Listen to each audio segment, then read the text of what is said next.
E aí, gente, Avalon Science aqui. No vídeo de hoje a gente vai falar sobre o último integrante do nosso grupo de três, né?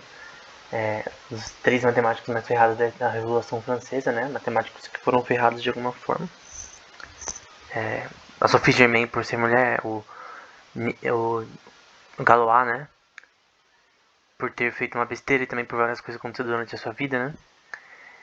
E principalmente pelo seu espírito revolucionário, né? Pré-Revolução Francesa. E agora a gente vai falar sobre Niels Abel, né? Que ele é um pouco diferente, que ele não é da França, né? Ele é da Noruega. Então, só recapitulando, né? Os três que nós já falamos. Nós falamos do Évariste Galois, Sophie Germain, que foi bem extenso, foi 4 vídeos. E o Niels Abel, né?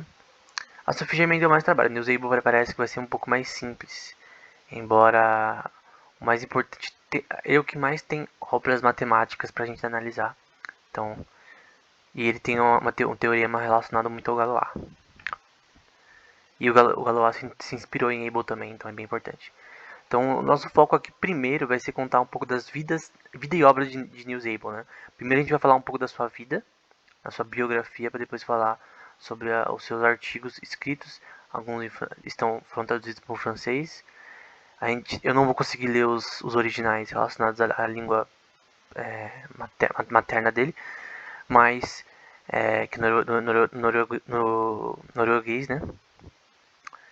Mas no geral é francês e muitas obras traduzidas em inglês. E a obra padrão dele, que foi republicada em 2008, escrita pelo Austin Orr, que provavelmente é da região, né? Então ele conseguiu mais dados, né, sobre ele mais facilmente. E é uma biografia bem cheia, né? Bem rica e não tem em nenhum outro lugar, eu acho, uma biografia tão boa como essa do Niels Abel. Niels Henrik Abel, um matemático extraordinário, né? Mathematician extraordinaire. E ele nasceu em Nedstrand, na Noruega, uma pequena vila, bem pobre assim em questão até comparada a outras. Depois ele vai estudar em Oslo, que é um pouquinho mais forte, ao ponto de não ter universidade lá dentro. E normalmente as aulas eram feitas em casas, né? Então normalmente vamos supor que você quer ensinar suas filhas, seus filhos a matemática, português, enfim, ou você mesmo ensinava, que também o pai do Abel fazia, que é o Soren George Abel, que a gente vai ver mais pra frente. Ou você contratava tutores, né, que ganhavam muito pouco e ensinavam normalmente na cozinha, com várias crianças ajuntadas, né, da casa, enfim. Era um trabalho bem simples, né, na época, e principalmente nessa área da Noruega, né. Obviamente, em outros lugares da Europa você tinha uma coisa um pouco mais robusta. A gente vai ver que vai ter problemas políticos que vão acontecer na Noruega que vão atrapalhar a vida de Abel na sua infância. Também outra foto sobre da cidade.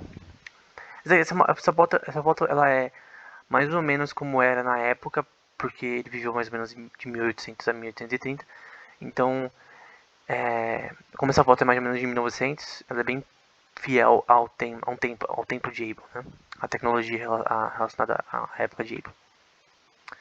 E sua árvore genealógica, aqui no Ancestry.com, né? A gente vai ter o primeiro, um cara importante aí, que vai ser seu avô, que vai ser o Hans Matthias Abel, que basicamente vai ser o pai de Soren Abel, que esse que vai casar com a Elizabeth Kenneth Norman, e aí vai ter o filho Niels Abel, né? Então, é basicamente isso. Esse Hans ele casou com a Margaret, né? Margaret Pedesdater Henning, né? Então ele casou com a Margaret e é basicamente esses é a avó e o avô do Abel, né? E o que o avô do Abel fazia? Ele era um pastor, né? Luterano, né? Nessa igreja de Ned Strange, que é bem fiel à época. Não mudou muita coisa anteriormente, dá pra ver ela aí numa foto mais antiga. Aquela foto um pouco mais recente. E basicamente, isso aqui é bem fiel à época de Abel e é basicamente esse lugar que ele vivia, né? Na sua infância. Sendo seu pastor pregador e seu pai também, como a gente vai ver mais posteriormente. E seu avô era um pregador luterano, né? Então, ele se, o que significa ele ser luterano? Ele é protestante, então, obviamente, ele não é católico, né? Tem uma diferença bem grande nas doutrinas. E ele não era só um pregador luterano, ele é um bom pregador luterano, né? Ele é bem reconhecido pela sua cidade e ele era provavelmente o grande pregador daquela região. Então, nesse caso é uma pintura de um cara contemporâneo a ele, de um cara chamado Hans Nilsson Haug, que ali está escrito Oslo, mas na verdade é Oslo, né? Ele foi pastor de Oslo, que na verdade é a cidade que Abel vai estudar com 13 anos pra frente, né? Que ele vai, a gente vai falar pra frente, quando ele começou a estudar em uma universidade, né? Porque naquela época você poderia fazer a universidade mais jovem, né? Com 13 anos já poderia cursar na universidade. Que eu acho que até é um modelo melhor, né? Na minha opinião. Mas enfim.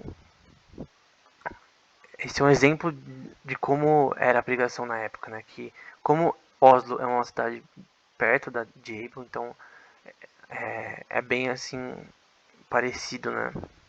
Então pense no avô de Abel como um grande pregador e, obviamente isso tinha impacto relevante na sua vida, na sua infância, né? Nos seus preceitos morais e espirituais, né?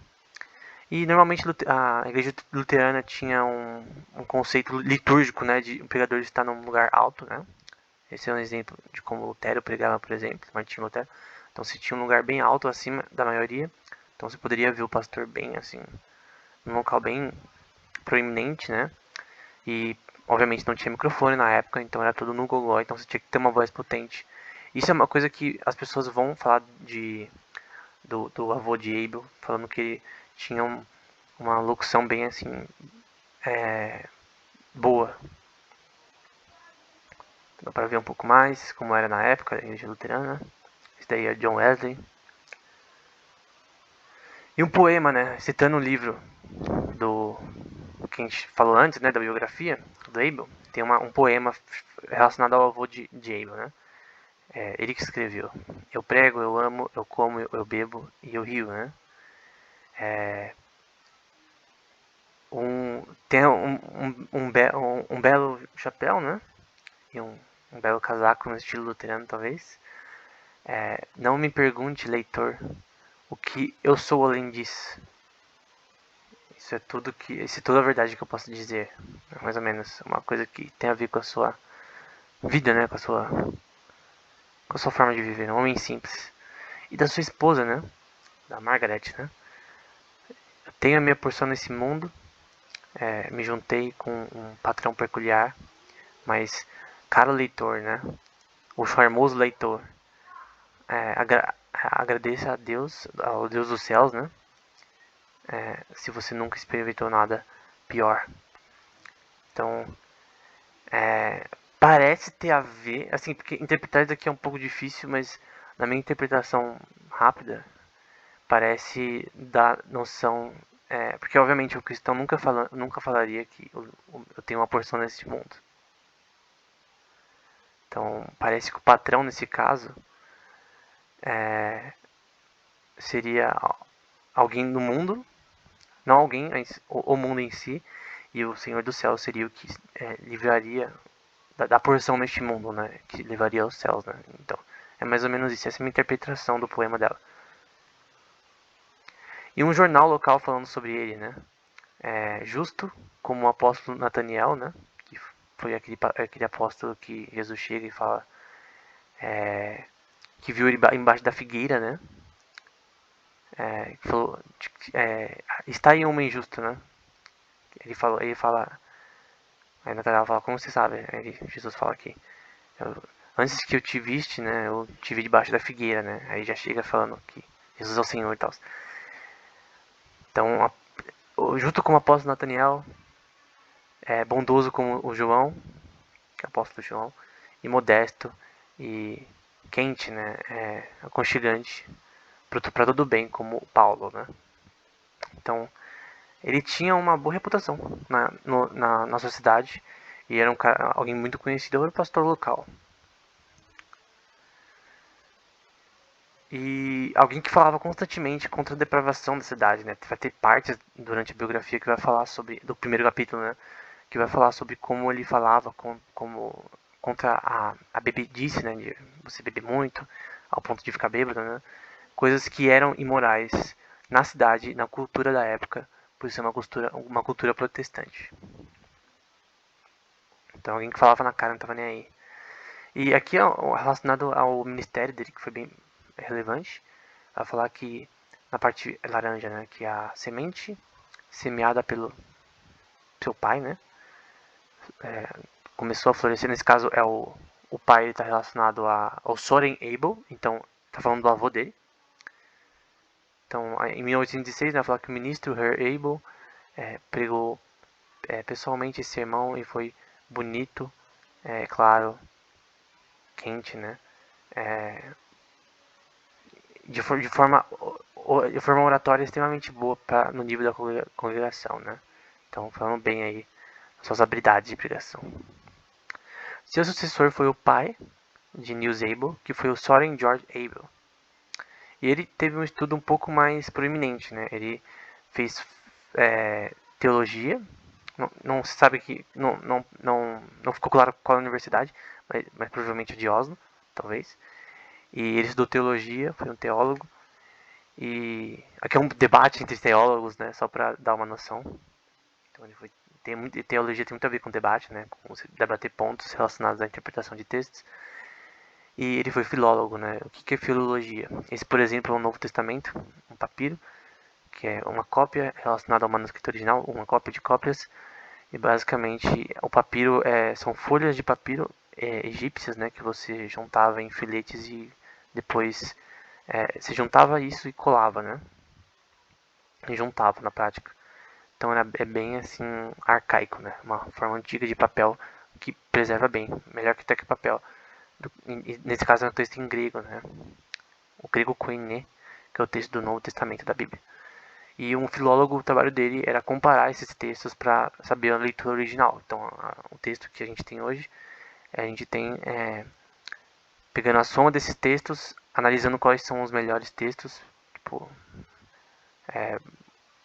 1% dos textos é o texto que é fiel, né? Fiel no sentido de que você é fiel no sentido de que tipo você compara os textos, os erros nesses papiros, né? E posteriormente nas cópias de cópias escritas em vários materiais, como papel e tal, posteriormente na época medieval.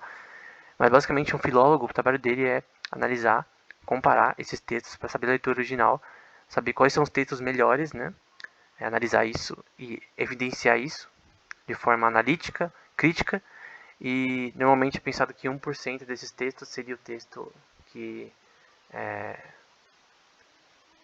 poderia ser o texto puro, né? Então você analisa, vê os erros em cada texto, porque todas as cópias elas contêm falhas, todas. Então você analisa os erros em cada uma, é um trabalho extremamente difícil, um trabalho que exige muita dedicação e inteligência, né? Então, é filologia comparada, né? E não só não só na parte bíblica, mas também tem esse termo relacionado aos escritos de filósofos como Aristóteles, como Platão, que você também tem que fazer. Embora os manuscritos são menos, são tipo 9 no máximo. Na Bíblia a gente tem milhares de milhares. Mas basicamente você compara os escritos de Platão, por exemplo, por exemplo, o livro Sofista. Você compara, faz análise comparada com os textos e vê qual provavelmente é o original.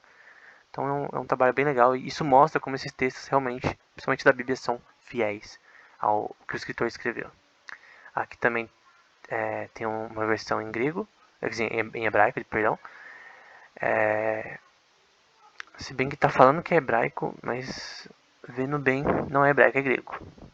Enfim, eu deveria ter mostrado um texto em hebraico, mas enfim. Dá pra ver aqui que é grego. Mas ele teria que estudar grego koiné, que é o grego da época, né? O dedo da rua, né? O grego que todo mundo falava. E o hebreu clássico, né? Que é o hebraico. Nesse caso é a epístola aos hebreus, não hebreu, né? Tá escrito em grego.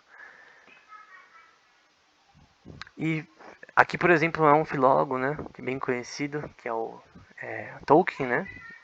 J.R.R. Tolkien, escritor do Senhor dos Anéis. Também cristão, né? E ele era um filólogo, né? Então, filólogo tem a ver com você. Nesse caso, ele é um filólogo de várias línguas, né? Sabia várias línguas e até criou a própria língua para a obra dele, né? O Senhor dos Anéis. Então, filologia tem a ver com isso. Tem a ver com você estudar várias línguas relacionadas a vários tipos de texto e fazer análise comparada deles. Então, o pai de Abel fazia isso. Ele tinha estudado isso. E ele herdou a igreja do seu pai, mas em circunstâncias diferentes, né? Então, acho que acabou por enquanto. Então a gente vai ver no próximo vídeo as circunstâncias dele. E normalmente é pensado, a gente vai ver em alguns artigos, que o pai dele era um bêbado e tal. Normalmente a maioria das biografias de Abel vai falar que o pai de Abel, o Soren, era um cara totalmente depravado. Mas na verdade não era. Então a gente vai, na biografia que a gente está vendo, a gente vai ver que não era bem assim. Embora ele não era tão bom quanto seu pai na parte moral. Ele até se vendeu para o rei da Suécia e tal, enfim. Quando a Suécia vai invadir a cidade deles, mas enfim. Tudo isso daqui é um background, é uma coisa anterior ao nascimento de Abel, que vai ser importante para saber a vida dele, né? Isso é importante porque a maioria das biografias não mencionam isso. Então isso daqui são coisas que normalmente você não ia saber vendo documentários sobre Abel e tal. Então, eu tô tentando colocar mais lenha na fogueira, né? Tentar dando mais coisas que normalmente antes da vida de Abel para depois ver, analisar a vida dele em si, que é bem curta, e depois as suas obras acadêmicas. Então era isso, até o próximo vídeo.